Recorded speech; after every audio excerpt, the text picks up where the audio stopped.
The situation with Brexit changes by the minute, the hour. Can you tell us where we stand?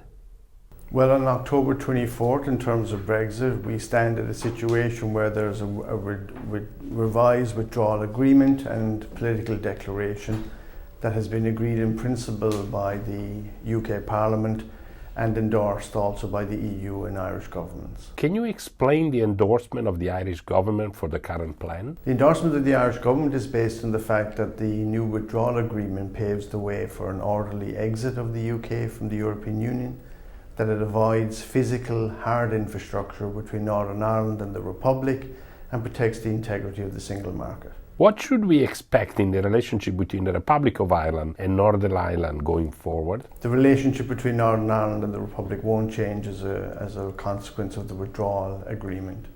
Northern Ireland remains constitutionally part of the United Kingdom, but a technical solution around customs checks and customs borders has been implemented, but in a way to avoid a hard border between Northern Ireland and the Republic. What has the financial services industry done during these years of uncertainty over Brexit?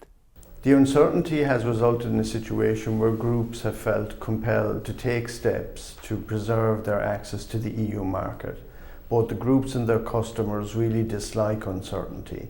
So in taking a decision to set up a new EU-facing business either in the Republic of Ireland, in Dublin or elsewhere in the EU, they've helped reduce the uncertainty around preserving market access. In other words, they had to act ahead of a final decision? They definitely acted in advance. We were talking to them in 2016. They presumed the worst in relation to Brexit and were under pressure from their clients to give them very strong assurances that when the UK did leave the EU, they would still be in a position to service their client accounts within the European Union.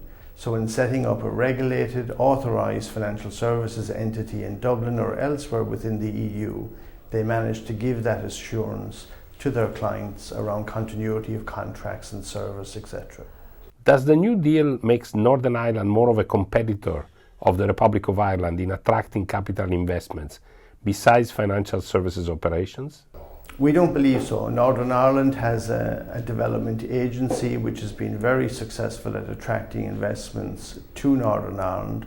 Our view of the current withdrawal agreement is that it doesn't fundamentally change that status of Northern Ireland in terms of its capacity to win additional investment. We don't view it as a competitor to the Republic because in many respects we're targeting different sectors. What will it happen now if the deal goes through? Or in other words, what is next? Are we entering a new phase? That's absolutely correct. It's important to say that for a lot of global firms, Brexit already happened last year. They've spent the best part of 3 years preparing for Brexit in terms of reconfiguring their business, altering their supply chains, setting up new offices in Ireland or elsewhere and receiving regulatory consents. So for them, Brexit has already happened.